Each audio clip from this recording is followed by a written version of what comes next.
kulanti wacan oo wanaagsan dhegeystayaal meel joogtaanba halkani waa idaacadda Awdal State Radio xaruntiisa magaalada Edmonton waxa caawa marti noogu ah gudoomiyaha Khartoum State ee waqooyiga America gaar ahaan West Canada mudane Axmed Suleymaan mudane Axmed ku soo dhawow marka hore Radio Awdal State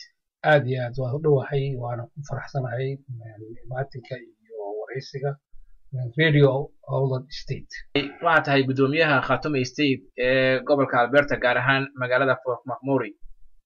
bal waxaad nooga warantahay halgankii Khartoum State halka uu marayo alxamdulilah bismillaahi raxmaani raxiim assalaamu calaykum waraxmatullaahi wabarakaatu dhammaan inta dhegeysanaysa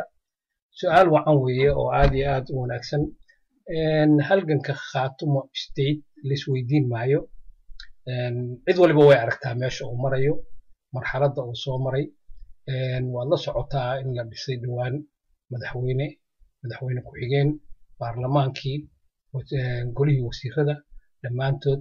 halgankuna uu noo socdo meel fiicanna ay noo marayso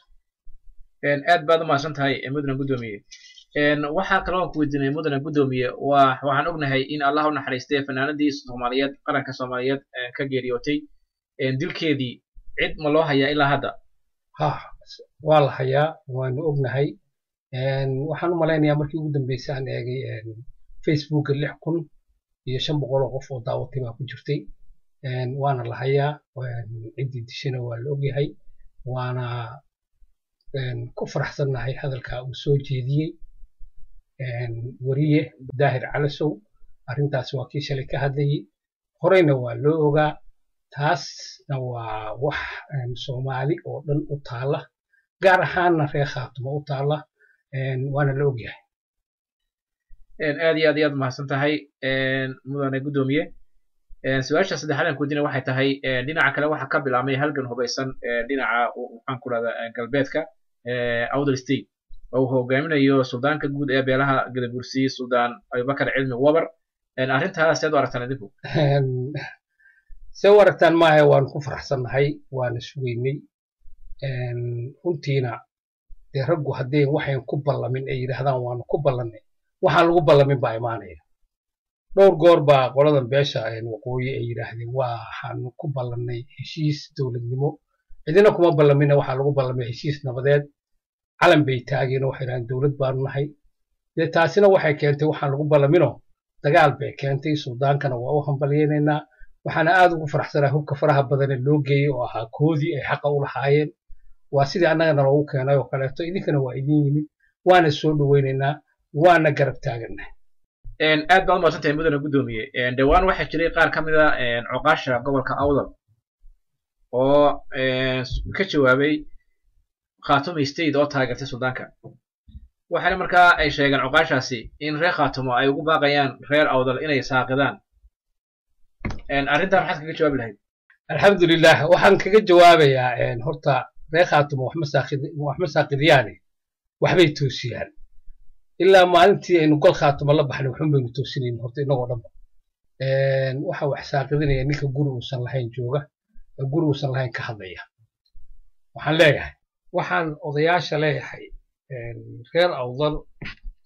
iyo dhammaan dadweynahaba walaalayaal nicmada ilaahay idin siiyey qoonta ilaahay idin siiyey cilmiga ilaahay idin siiyey ee aad tihiin dadkii Soomaaliya ugu cilmi badnaa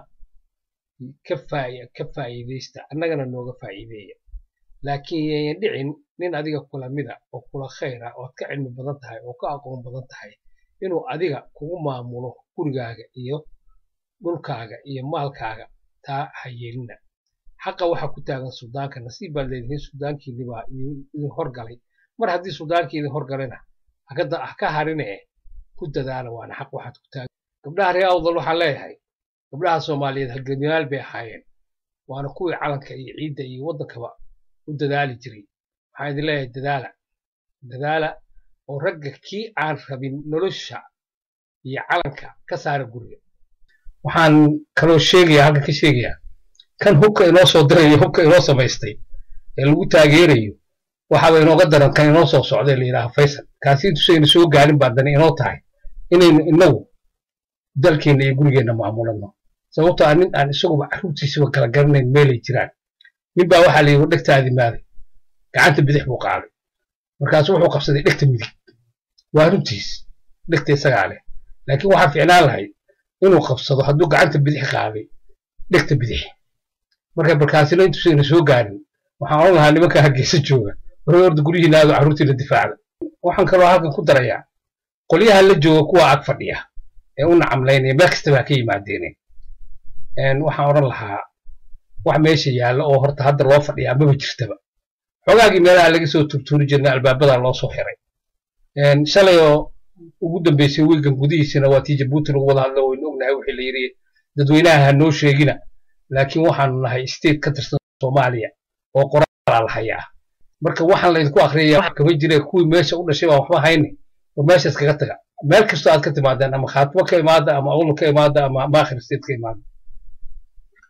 aad iyo aad u maasan tahay kaasa waxa uu ahaa gudoomiyaha Khartoum State ee gobolka Alberta gaar ahaan magaalada Fort McMurray aad baad u maasan tahay aad iyo aad mudan assalaamu calaykum markii iscaawiya